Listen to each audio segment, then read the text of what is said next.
We've made it to the halfway point of 2020, which was kind of a feat in itself. But Derrell, what do you see for markets in the second half? Well, obviously the first half of this year was unlike anything we've ever seen or could have imagined.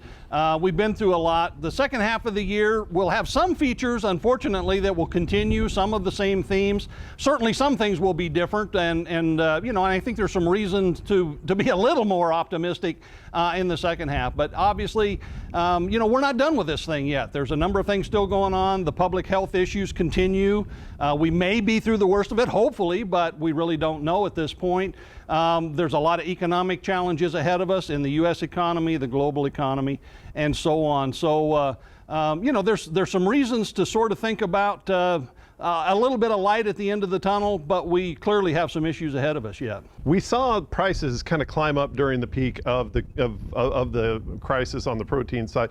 Prices have kind of gone down a little bit. Is that going to be a trend more towards the normal cost of proteins?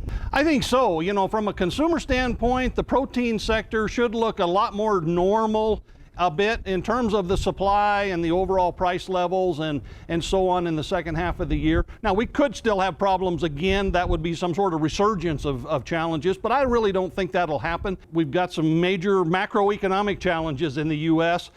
We've covered a lot of that with stimulus type money and unemployment benefits and so on. But as we work through those, if those run out, depending on whether we decide to continue them, all of those things will factor into sort of how beef demand plays relative to actually fairly abundant supplies of beef and other meats in the second half of the year.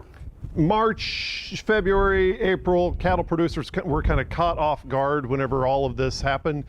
Do you see any bumps in the road moving forward for cattle producers?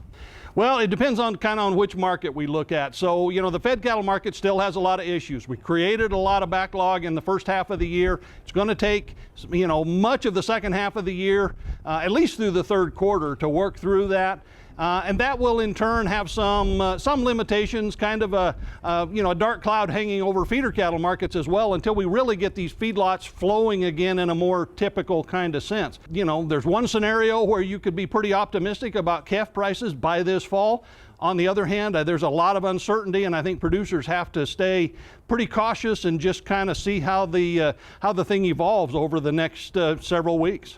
Earlier in your answer, you said a dark cloud. Are there any bright spots throughout the past 6 months?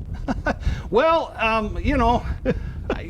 there's one thing I guess is that there's opportunity when there's volatility. Right. And so, for cattle producers going forward, we've been through a lot. We're trying to recover from that.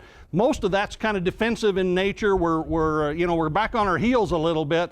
But as we go forward, there will be some opportunities in this. And so, and those will be different opportunities at different levels as time goes on. Again, more than likely with good, strong beef demand, perhaps after some rocky times ahead.